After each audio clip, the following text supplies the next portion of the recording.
Hi, it's your boy. You guys already clicked on the video, you read the title, you know what we're doing today. Plus the title's like right here, or right here. One of the two. We're ranking every trial on Danganronpa Trigger Happy Havoc. And let me tell you, I've had a lot of takes where I could not get that out. The very first video on my channel, and the one that's definitely done the best, was ranking every character in Danganronpa Trigger Happy Havoc. And that's probably one of my favorite videos, so I figured, let's revisit the Danganronpa series. That video is probably my favorite video. I think the jokes are quality, but I think the quality itself is just kind of really bad, so I'm surprised it's done so well. Which is one of the reasons I'm so excited to bring this video to y'all, because I think this video is just obviously such better quality. So I'm excited. I hope you guys like it. As always, leave a comment if you agree with somewhere I put a trial, if you disagree with somewhere I put a trial. I love hearing your guys' feedback. Or if you just think I suck, leave that too. The comments I do get, whether they're long, short, or sometimes very few, genuinely do all make my day. So keep leaving them. I think that's all that really needs to be said. So without further ado, here's ranking every character. Here's every trial in Danganronpa Trigger Happy Havoc, ranked from worst to best. Kicking off this list in the 6th place spot is the trial Sakura Okami, or trial 4. I don't know how I'm gonna say it. There was a lot that I did not like about this trial, but the main thing was just how easy it was. You're gonna find there's a problem with like half of these. I'm the kind of guy who likes playing the mean difficulty, so this trial was kind of a letdown. Literally, everything is laid out to the point where I'm surprised hitting the auto button didn't just do the entire trial for you. Honestly, the only evidence you really need for the whole trial is the fact that it's a locked room and the powder on Sakura's shoe. Once you put that 2 plus 2 together, the rest is just kind of filler. The other reason I don't like this trial, and I'll be honest, it's a petty reason, was because this is the trial where Hina went from best girl to best side hoe. Her whole trying to kill us all thing that she had going was definitely a turnoff and lowered her overall wife ranking from 9 to 7. Hina was my best girl, and then I'm sitting here and just like, oh no, Hina, oh, why? Please don't suck. And then she sucked. Both my love interest and my interest was disappointed her in this case. And when I replayed through Danganronpa, it felt like something I had to kind of slog through rather than actually enjoy. And for those reasons, it's number 6. Number 5, we have the trial of Hifumi and Taka, or trial number 3. I kind of feel the same way about this trial as the last one, but for different reasons. For the most part, this is actually kind of an interesting case. For the most part, this was actually a decently interesting case, and it had me on my toes for a lot of it. The only reason I even found the culprit is the same reason that this trial is on the lower end of this list. I don't like trials where you find out who the culprit is, not by actual deduction, but rather just by obvious changes in their character. And that's what happened here. I'll admit, sometimes it can make the trial better and enhance it in certain ways, but it wasn't the case this time. With Celeste, throughout the entire trial, she was constantly saying Makoto was wrong and losing her cool, most notably of which when she called Makoto stupid. It was so out of character for her, and within the first 5 minutes of the trial I went, damn it, she did it, didn't she? I suppose one could make the argument that she was like so fed up with being at the school that she just couldn't keep her composure, but I can't get behind that. This was her ultimate gamble, and she was the ultimate gambler. She should have been able to keep her cool 100%.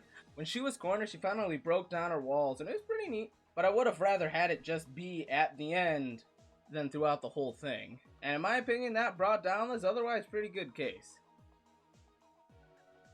Taking spot numero 4, a little bilingual in there, is the trial of Sayaka Mizuno. From this point on, all the trials in here, I had very few problems with, if any. I actually really love them. I love, obviously, the first 2 trials too, but these, they're more on the plus side. They're good. This trial in particular has a special place in my heart, and I imagine the hearts of other Danganronpa fans for being the trial that started it off. It's the OG, the first, the great granddaddy of trials. That being said, it had a lot of pressure being the first trial of the 3-game series, but it was certainly up for the challenge. Yeah, 4 games, the 3 games, just shut up. It gave a nice smooth introduction to the trials and its mechanics in a simple yet whimsical way. Once you figure out how stuff works, the trial itself is also set at a nice pace where you can start to hone your truth bullet skills in a good way without it feeling easy or dumb. Not only that, but the twist that Sayaka was actually the aggressor and was planning on blaming Makoto was a solid B-tier twist. Yeah, sure, it's not the best twist in the series, but being Yeah, sure, it's not like the best twist in the series, and I'm sure some people saw it coming. I didn't. But for it being the first trial, it was a nice little FU to kick off the rest of the future FUs. Frankly, the only part of the trial I didn't like was everything surrounding Sayaka writing Leon's name behind her. Now, my friend Breck, who just recently played through Danganronpa, was telling me that in the first trial, and this actually kind of makes sense, some things just kind of get funky when you try to get them in English, and this was kind of one of these cases. So the idea that they were confusing the obviously upside down Leon for numbers is actually a lot more believable, but for someone on the English side of that, it was so annoying. Because you're sitting there going, it's just Leon upside down, and Chihira's like, oh, I don't know what these numbers mean. And then after like 5 minutes, someone eventually was like, oh, I think it was Kirigiri, like, oh, this isn't scripted. But you have Kyoko going like, oh, after 5 minutes, it's finally, oh, look, it's the letter N. And you're like, okay, finally, we got somewhere. And then Sakura goes, N037 doesn't really tell us much either, or something fucking like that. Ah! Other than that, this was a perfect first trial, and I'll always remember it fondly. Okay, officially crossing the halfway point, at number 3, we have the trial of Mukuro Ikisaba. The first one, anyways.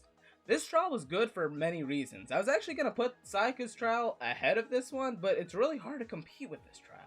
For starters, it has a really good mystery that you don't even solve until the next trial, so I wouldn't consider it overly simple or boring by any means. And for seconders, there's a lot of cool, memorable parts as well that make this trial stand out. For me, I think the best part of the trial is how you have to go up against Kyoko in this awesome back and forth of point, counterpoint, point, counterpoint. You're literally in a trial arguing with the ultimate detective. Though, of course, at that point, you don't already know that. You should already know that. Ultimately leading to the choice of sitting on your evidence or bringing it up to put the line on Kyoko. Now, I don't know about y'all, but I threw Kyoko under that bus with very little hesitation. I love Kyoko. Don't get me wrong, I love Kyoko. But sorry, boo, it's bros before hoes, and I need to look out for my main man, Makoto. I looked at the 3 options for 1 second and went, fuck that bitch. In the end, though, it didn't really matter, as ultimately you're made to take the fall for Kyoko anyways. But can we just talk about the cutscene for a second that happens after you throw Kyoko under the bus? Literally laugh for a solid 5 minutes straight, before getting upset after realizing Yasuhiro had gotten with Hina. And Makoto had gotten with Hina. And as I learned later, Byakuya had gotten with Hina. What is this saying about my girl Hina? Anyways, the hype that came with Alter Ego saving Makoto was pretty cool too. I know ultimately it's Makoto's luck that caused Alter Ego to appear, which I also like. But I also like to entertain the idea that Alter Ego was just up there but chose not to save Kyoko when she was in the same position. Hoes come after bros and Alter Ego. The only part I found annoying about this trial was having to explain to Yasuhiro that Kyoko wasn't a ghost, but overall I love the trial, and that's why it's at number 3. Coming up at the second best trial of Danganronpa is the trial of Chihiro. Also trial number 2. 2 number 2s. I feel like a lot of people will be surprised by this one, and I don't blame you. On the surface, it kind of seems like any normal little trial, and to some extent that's true. In the grand scheme of like the overall plot of the game, I don't really think there's anything in there that actually matters. But it's amazing as a little trial it is. It's actually perfect in my opinion. Now, you probably don't remember the trial being that hard, but you also probably didn't even know who the killer was. I know I sure as hell didn't, but that's how this trial was made to be. Like, initially it seems pretty straightforward, with Toko, or more specifically Genocide Jill, being the culprit. However, more than likely you noticed some of the inconsistencies and came to the conclusion that Byakuya seemed more guilty than Toko. Yeah, sure, it seems like an easy case, but hey, it's only the second trial, and BAM! After feeling pretty smug with yourself, Danganronpa gives a big ol' psych you thought before slapping a big Chihiro penis in your face and revealing that it was actually Mondo. One of Danganronpa's top 5 reveals, no doubt. Especially for anyone who has Chihiro as best girl, shout out to Luis, definitely showed a lot of balls. Now, I know some of you are going to be in the comment section, but like, oh, well, I didn't actually think it was Byakuya, I knew he was never the good, but nah. Do you actually deduce that using evidence and reasoning, or was it because you figured Byakuya had plot armor and wouldn't die this quickly? Yeah, that's what I thought. Additionally, this trial made you feel. Oh, it made you feel hard. Wait, no, not like that. No, don't demonetize me. With Chihiro's goal of being strong, Mondo killing his brother, and watching Taka's only friend being taken from him, it's enough to make a grown man cry. Plus, the concept of this trial was basically saved by Kyoko bluffing out Mondo was pretty neat too. This trial was just perfect, and it's well deserving of the second place spot. Alright, now believe me, I didn't want to put this trial as number 1, but if you've watched my other videos and you know me, you'll understand why I had to put this in the first place spot.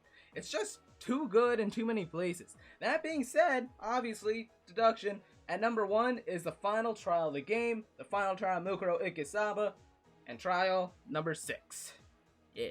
I'll say right now that this trial is not perfect, but the good parts about this trial are still enough to put it ahead of the last trial, and every other trial, because that's how lists work. There's so much to talk about, I don't even know where I'm going to begin. Since this is the end of the game, the story is obviously going to be amazing and crazy and amazingly crazy, and it was. I thought it felt kind of handholdy at times, but it was nothing that made it easy by any means. Granted, it wasn't that difficult, but the purpose of the trial was less focused on difficulty and more oriented around making you go, what? Just the fact that Junko came back made the trial like 10 times better in itself.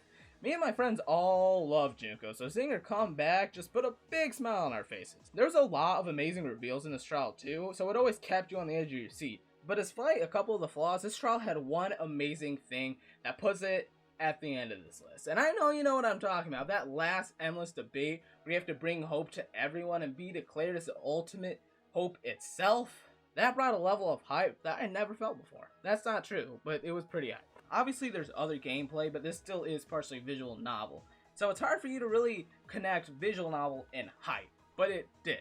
When you hit that X button, cut off Junko, and you just hear Makoto going, "Hope marches on!" Ah, chills! I was freaking out in my seat.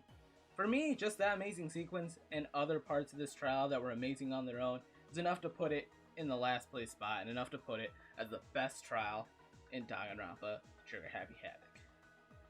Thanks for watching.